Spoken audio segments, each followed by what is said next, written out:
कभी कभी जिंदगी में सबसे बड़ा खतरा दुश्मनों से नहीं बल्कि उन लोगों से होता है जिन पर हम आंख बंद करके भरोसा करते हैं।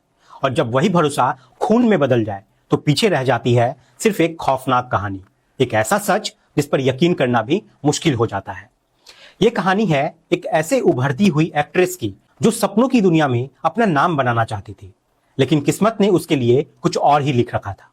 तेलंगाना के रंगारेड्डी जिले के सुरूर नगर इलाके में रहने वाली 30 साल की कुरंगती अप्सरा एक साधारण लड़की नहीं थी। वो फिल्मों और टीवी धारावाहिकों में छोटे छोटे रोल करके अपने सपने को धीरे धीरे साकार कर रही थी। उसकी मां अरुणा को अपनी बेटी पर पूरा भरोसा था कि एक दिन उसकी बेटी जरूर बड़ी स्टार बनेगी, लेकिन जिंदगी ने उसके साथ एक ऐसा खेल खेला जिसने सब कुछ बदल के रख दिया। अप्सरा की शादी एक सॉफ्टवेयर इंजीनियर कार्तिक राजा से होती है। शुरुआत में सब कुछ ठीक था, लेकिन कुछ ही महीनों में उसके रिश्तों में दरार आने लगी। यहाँ पे झगड़े बढ़ने लगे, परिवार वालों का हस्तक्षेप होने लगा और आखिरकार बात पुलिस तक पहुंच गई। कार्तिक को यहाँ पे जेल जाना पड़ा और वहीं से उसकी जिंदगी पूरी तरीके से टूट गई। जेल से बाहर आने के बाद कार्तिक ने आत्महत्या कर ली। अब पति की मौत ने अप्सरा को अंदर से तोड़ दिया। वे गहरे सदमे में चली गई और इस दर्द से राहत पाने के लिए वो अपनी मां के साथ पास के मंदिर जाया करती थी।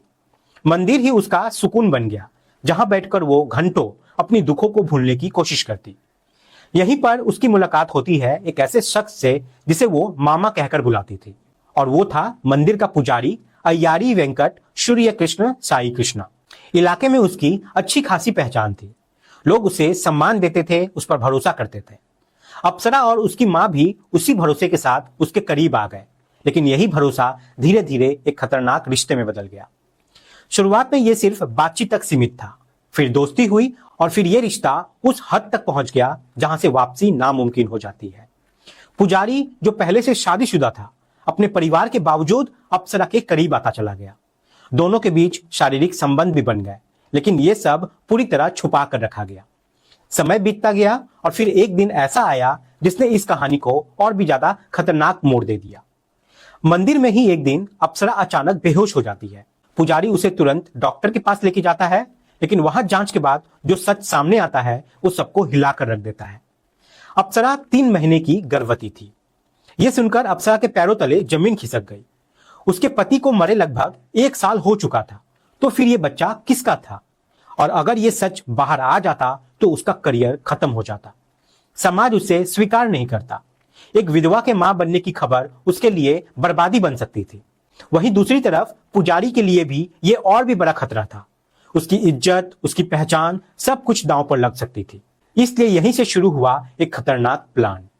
दोनों ने मिलकर फैसला लिया कि इस बच्चे को दुनिया में आने से पहले ही खत्म कर देते हैं, और आखिरकार अप्सरा का गर्भपात करा दिया गया।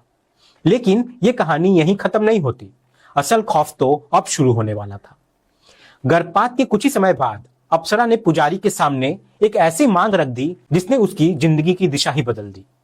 अप्सरा ने कहा कि मैं तुमसे शादी करना चाहती हूं और पूरी जिंदगी तुम्हारे साथ बिताना चाहती हूं। यह सुनकर पुजारी के होश उड़ गए। वे पहले से शादीशुदा था, उसके बच्चे थे, इसलिए अब यह रिश्ता उसके लिए एक खतरा बन चुका था। धीरे धीरे दोनों के बीच झगड़े बढ़ने लगे। तनाव इतना बढ़ गया कि अब यह रिश्ता पुजारी पर बोझ बन चुका था।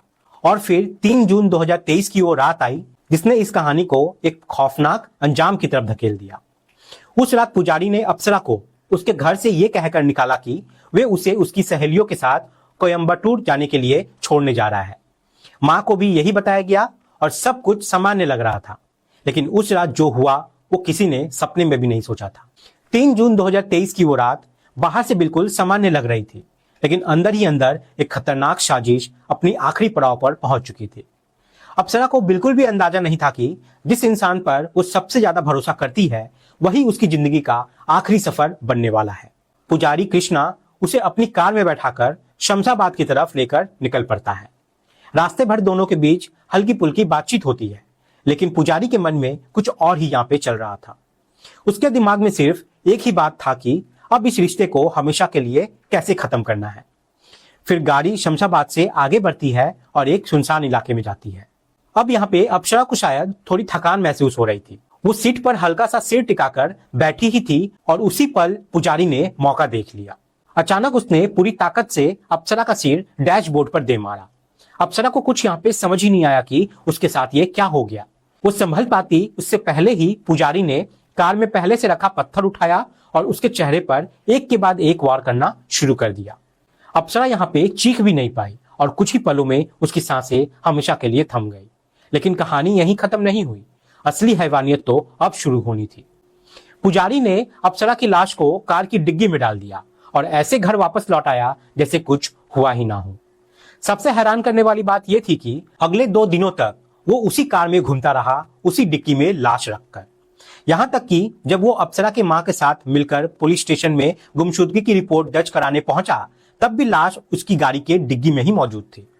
सोचिए, एक तरफ मां अपनी बेटी को ढूंढने के लिए रो रही है और दूसरी तरफ कातिल उसी के साथ खड़ा होकर उसे ढूंढने का नाटक कर रहा था। अब पुलिस ने अपनी जांच शुरू की। सबसे पहले सीसीटीवी फुटेज को खंगाले गए, जिससे यह साफ हुआ कि अप्सरा आखिरी बार पुजारी के साथ ही देखी गई थी। इसके बाद पुलिस ने मोबाइल की लोकेशन और कॉल डिटेल रिकॉर्ड निकाले और यहीं पर पुजारी की पहली गलती जो थी वो सामने आती है।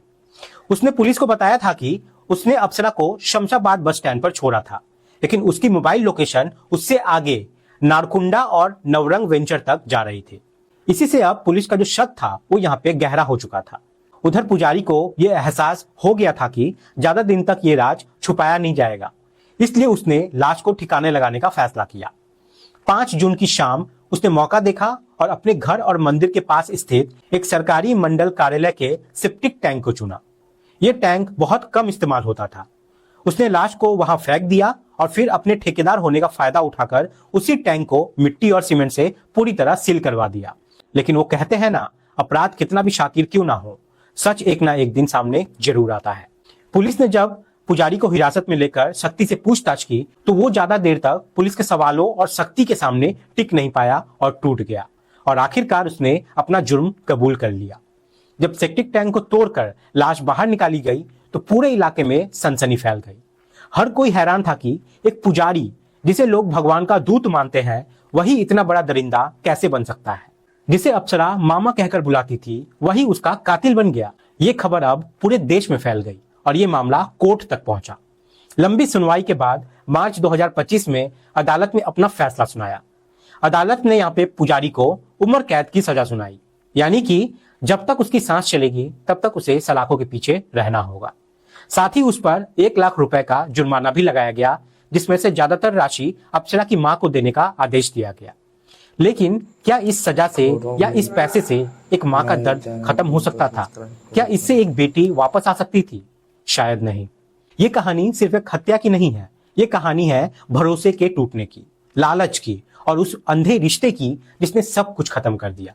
एक पुजारी जिसने अपने धर्म, अपने परिवार, अपने विश्वास तीनों को धोखा दिया, और एक लड़की जिसने गलत इंसान पर भरोसा किया और अपनी जान गंवा बैठी।